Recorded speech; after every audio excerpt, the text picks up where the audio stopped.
Friends, આજે આપણે બનાવશું ક્રિસ્પી ગાર્લિક પોટેટો બાઇટ્સ. બટેટાનો એવો ટેસ્ટી નાસ્તો કે બહુ જ ક્રિસ્પી છે અને સ્વાદમાં મજેદાર લાગે છે. જ્યારે પણ તમને કંઈ લાઇટ અને ટેસ્ટી ખાવાનું મન થાય ત્યારે તમે એને તરત જ બનાવી શકો છો. સ્પેશિયલી આ સ્નેક્સ બાળકોને બહુ જ પસંદ આવે છે કારણ કે આ બાઇટ્સ એકદમ મેકિન્સના જેવા છે અને ફેમિલીમાં પણ બધાને બહુ પસંદ આવશે. તો ચાલો શરૂ કરીએ. એકદમ ક્વિકલી બની જાય તેવો અને બનાવવામાં પણ ઇઝી એવો ગાર્લિક પોટેટો બાઇટ્સ. તો પહેલાં એક પેન લેશું. પેન ગરમ થાય એટલે એમાં એડ કરશું 2 ટેબલસ્પૂન ઓઇલ. ઓઇલ ગરમ થાય એટલે એમાં એડ કરશું બારીક સમારેલું લસણ 1 ટેબલસ્પૂન. જો તમે લસણ ના ખાતા હોય તો તમે સ્કીપ કરી શકો છો. લસણ નખાઈ જાય એટલે તરત જ એની અંદર 1 ટીસ્પૂન નાખશું ચીલી ફ્લેક્સ. જો તમે ચીલી ફ્લેક્સ બાળકોને માટે બનાવતા હોય તો માત્રા ઓછી રાખશો. એની જગ્યાએ તમે લીલા મરચાં પણ લઈ શકો છો. 1 ટેબલસ્પૂન નાખશું ઝીણા સમારેલા કઢી પત્તો. આ તમે ચોક્કસ નાખજો તો એનાથી એનો ટેસ્ટ એકદમ અલગ આવે છે.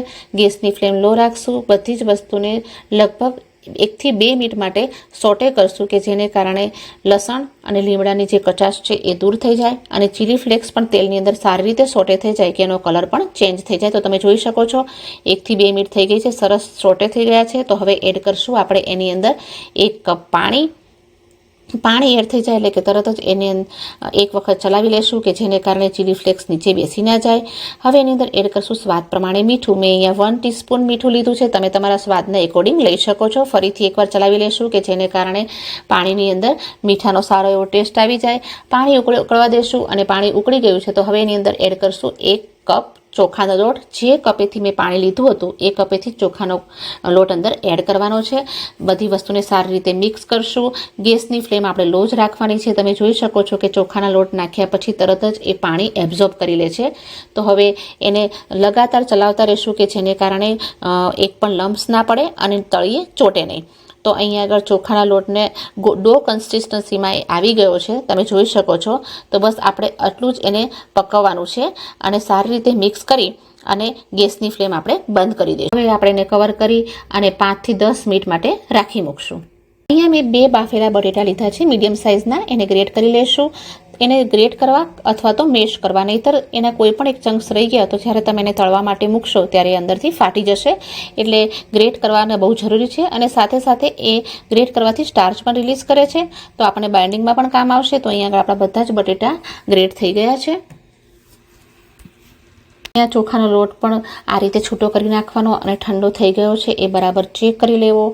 ચોખાનો લોટ એકદમ ઠંડો થઈ ગયો એટલે કે રૂમ ટેમ્પરેચર પર આવી જાય પછી એની અંદર એડ કરશું બાફેલા બટેટાનો માવો જે આપણે ગ્રેટ કર્યો હતો. એ આ ખાસ બાઇન્ડિંગ માટે કામમાં આવે છે. એટલે બધા બટેટા જે ગ્રેટ કર્યા હતા એ બધો જ માવો મેં અંદર એડ કરી નાખ્યો છે. હવે એની અંદર એડ કરશું આપણે સારા પ્રમાણમાં કોથમીર અને બધી વસ્તુને સારી રીતે પહેલાં મિક્સ કરી લેશું અને પછી જ એની અંદર આપણે ઇન્ગ્રીડિયન્ટ્સ એડ હવે એમાં એડ કરશું 1 થી 1.5 ટેબલસ્પૂન ઓઇલ કે જેને કારણે આપણો રાઈસનો ફ્લોર છે એ ચીપકે નહીં.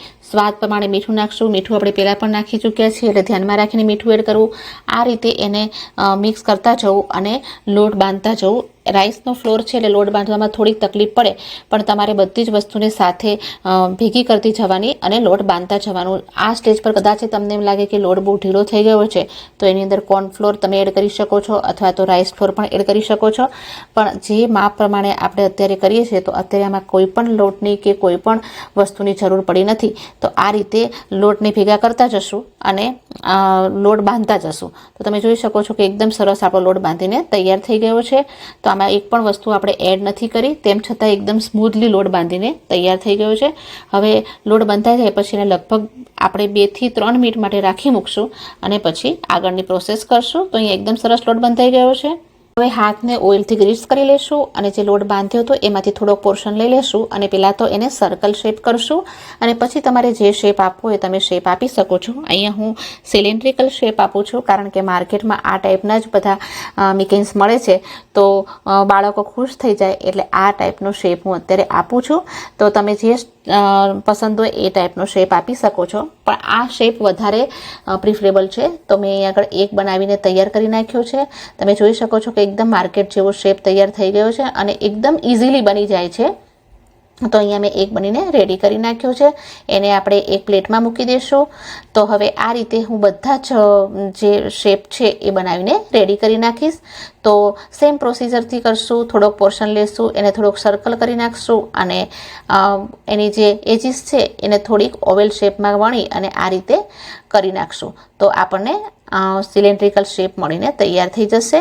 તો હવે બધા જ શેપ હું બનીને તૈયાર કરી નાખું છું. તમે જોઈ શકો છો કે ઇઝીલી બની ગયા છે. બાઇટ્સ રેડી છે અને તળવા માટે તૈયાર છે. તો તળવા માટે આપણે તેલ પણ પહેલેથી મૂકી રાખેલું છે. તેલ એકદમ મીડિયમ ફ્લેમ પર પણ હોટ હોવું જોઈએ. તો આપણે હવે ધીરે ધીરે એક એક પછી જે બાઇટ્સ છે એ તેલની અંદર તળવા માટે છોડશું. તો એકદમ હોટ ઓઇલની અંદર મૂકવાનું, કારણ કે એ નીચે ચીપકી ના જાય. તો આપણે બધા જ બાઇટ્સ છે એ તળવા માટે મૂકી દઈશું. મીડિયમ ટુ લો ફ્લેમ પર આપણે એને તળવાના છે. ગેસની ફ્લેમ લો નથી રાખવાની, ગેસની ફ્લેમ મીડિયમ ટુ હાઈ રાખવાની છે. તો આ રીતે બધા આપણે તળી લેશું. 2 થી 3 મિનિટ થાય પછી જ એની અંદર આપણે ચમચો નાખશું. જો પહેલાં નાખી દેશું તો જે આ બાઇટ્સ છે એ ચમચામાં ચોંટી જશે અથવા તો એ તૂટી જશે. એટલે 2 થી 3 મિનિટ થાય પછી ચમચો અંદર એડ કરવો અને એને આગળથી પાછળ બે બાજુ સરખી રીતે ચલાવતા જવાનું અને એને તળવા દેવાના. એટલે લગભગ 4 થી 5 મિનિટ થાય છે. એને અહીંયા આપણે ગોલ્ડન બ્રાઉન કલરના તળવાના છે. એટલે 4 થી 5 મિનિટ સુધી એને તળાવવા દેશું. આ એક એકદમ ક્વિક રેસીપી છે, ઇઝીલી બની જાય એવી છે. ઘરમાં રહેલા ઇન્ગ્રીડિયન્ટ્સથી જ બને છે. અને જો તમે આ બચ્ચા પાર્ટીને આપશો તો બહુ જ ખુશ થઈ જશે. તો તમે આ રેસીપી અચૂક બનાવજો અને તમારા ઘરના લોકો પણ બહુ ખુશ થશે. તો આ રેસીપીને બનતા લગભગ 10 થી 15 મિનિટ થાય છે. હું 2 બેચમાં આ બાઇટ્સને તળીશ. તો તમે જોઈ શકો છો કે 4 થી 5 મિનિટ થઈ ગઈ છે અને ગોલ્ડન બ્રાઉન કલરના પણ થઈ ગયા છે આપણા બાઇટ્સ. તો હવે આપણે એને લઈ લેશું. ગેસની ફ્લેમ હાઈથી લો પર લઈ લેશું અને બધા જ એને એક મોટી જારીમાં લઈ લેશું કે જેને કારણે વધારે પડતું જે એક્સેસ ઓઇલ હોય એ નીકળી જાય. અને આ બધા જ બાઇટ્સને આપણે એબ્સોર્બન્ટ પેપર પર લઈ લેશું. તો તમે જોઈ શકો છો કે એકદમ સરસ બાઇટ્સ બનીને તૈયાર થઈ ગયા છે. હવે આ રીતે હું બીજો બેચ પણ તળી લઈશ અને એ પણ સેમ પ્રોસેસરથી તળી લઈશું આપણે. તો અહીંયા આગળ પણ બીજો બેચ બનીને તૈયાર થઈ ગયો છે ને એકદમ ઇઝી અને ક્વિક રેસીપી. તમે ચોક્કસથી આ રેસીપી ઘરે બનાવજો અને બચ્ચા પાર્ટીને ખુશ કરજો. અને આ બાઇટ્સ એટલા સરસ થયા છે કે તમને માર્કેટના પણ બાઇટ્સને નંબર આવી જાય એટલા સરસ થયા છે. તમે ઘરે ચોક્કસ બનાવજો. અને હું એક તોડીને પણ તમને દેખાડું છું તો તમને એનું અંદરનું પણ રિઝલ્ટ ખબર પડશે. એકદમ ટેમ્પટિંગ છે. જો તમને આ મારો વિડીયો પસંદ આવે તો પ્લીઝ લાઇક કરજો, શેર કરજો અને ફ્રેન્ડ અને ફેમિલી સાથે શેર કરજો. Thanks for watching.